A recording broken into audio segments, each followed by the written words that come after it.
Hi, my name's Adam. Welcome to the channel. Thanks for joining us today. Today we're going to talk about retiring abroad. So we want to look at Canadians retiring here, but then relocating down to Mexico. The reason we bring up Mexico is because we've done financial plans in the last few weeks for clients that have relocated to Mexico. They still hold assets up here, so RSPs on LIRAs and whatnot. And something keeps popping up that's quite concerning to me as a financial planner. I think whether it's Mexico or Portugal, a lot of you said you want to retire to, or wherever it is, I think a lot of these issues that I'm going to raise in this video will come up regardless of where you go. So the first thing I've noticed when doing plans for people in Mexico is both of them that I did, they both had LIRA accounts, locked in registered accounts. The benefit of becoming a non-resident of Canada is that you can actually unlock that LIRA account. Now, the struggle with a LIRA account depends what province you're in, and you can go to parallelwealth.com/LIRA, and we have a breakdown of LIRAs. Depending on what provincial jurisdiction or federal jurisdiction your LIRA is part of, like in BC, you can't unlock any of it. So if you have a LIRA from BC with $100,000 in it, the quickest you can get rid of that account, essentially through retirement, is age 90. So a LIRA has a minimum amount and a maximum amount that you can take out of it. So when you move abroad and become a non-resident of Canada, you can unlock that. And when I say unlock it, I mean you can move it from a LIRA to an RSP, which has much more flexibility on how and when you pull it out. The second thing is, if you have extra cash when you're living in another country, and we faced with both these clients as well, one of them downsized their house, one just had cash. The problem is, they talked about, well, should I just leave it in my account in Canada? I think they were dealing with one of the major banks, and they were offered, 0.1, 0.2% savings account, even on that larger amount. And that's just the world that we live in right now. Now, they're looking to get 4 to 8% on a 1-year term down to Mexico. One of the benefits of retiring abroad is potentially you live in a country that's offering better interest rates than we do here currently in Canada. And for these clients in Mexico, they're definitely getting a better rate in Mexico than they are here in Canada. Now, I think there's a bit more risk, obviously, to invest in a bank in Mexico than in Canada.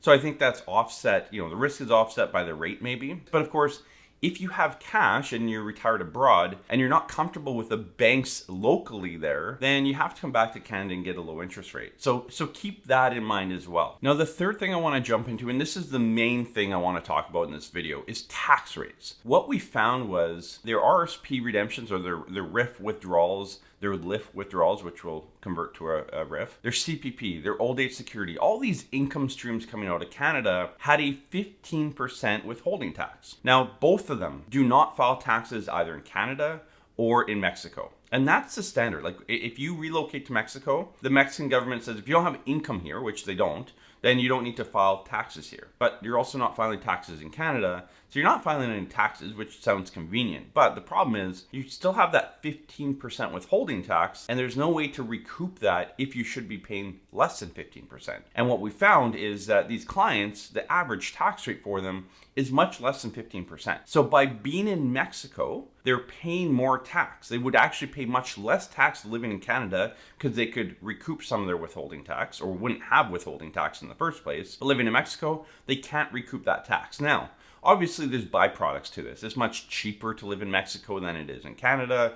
The weather is a lot nicer. I had a Zoom call with one of them yesterday, and it was 22 degrees, and it was like snowing at my place. So there's obviously massive benefits outside of the tax. But this is something that I think a lot of you haven't thought about that need to consider. These clients that we did for, their incomes are just about $50,000 after tax in their pocket, adjusted for inflation every year. Their tax rate, their average tax rate, is about 5 to 8%, much lower than 15%. So if I jump into our software here, I want to show you. So this is their combined income. So their combined real dollars here is $53,969. Okay, so that's their after-tax spending adjusted for inflation. So you can see the nominal dollar beside it keeps increasing every single year with inflation. And in this scenario, we have inflation at 2%. Now you can see their tax. So total tax bill here, $3,500, $3,100, $2,900. So this client has $100,000 of non-registered. They have $550,000 of RSPs or RIF, and then they had $50,000 in a LIRA account. Okay, so they have about $700,000 of investments that they're going to live off their retirement. The focus I want to say here is $53,000 of income, $3,500 of tax. It's not 15%.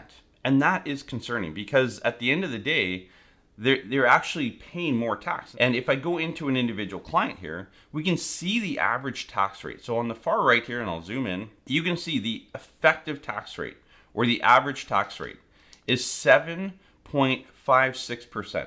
So the client is going to be paying 15% because the income's coming from Canada. So there's a withholding tax of 15% tax. If they were living in Canada, they'd only be paying 6 or 7% tax. Now for this client, the cost is about $5,000 to $6,000 per year in additional tax they're paying living in Mexico than if they were in Canada. If you're looking to retire or move abroad and become a non-resident, you need to hire 2 people. Well, you need to hire 3. Get a financial plan in place. You need to have a good cross-border tax accountant that understands both exit tax. So when you leave Canada, it's almost like you die. Like there's a bunch of tax that could be due if you don't structure properly. And then of course, make sure you have a good lawyer. Get everything set up properly. Now, a lot of you have asked, or you leave comments every time I show the software that we use. This is the financial planning software that we use when we're building out financial plans for our clients. So, we grab your data, we put it into the system, and then we actually jump on a Zoom call with our clients when we're delivering the plans and go through it with them. And this is exactly what we do. So we can kind of go through and show them, here's your income, here's how much tax you're going to pay, here's how you should draw down your RSP or your TFSAs or your LIRA accounts. This person's RSP, we're saying, draw $18,000 a year gross. Their LIRA, about that much. Again, their LIRA is going to go over to their RSP in this situation. They have a joint non-registered account. They can't have a TFSA. They did not open up a TFSA before they left Canada. Thus, they can't open up one now. There's a bit of issue there.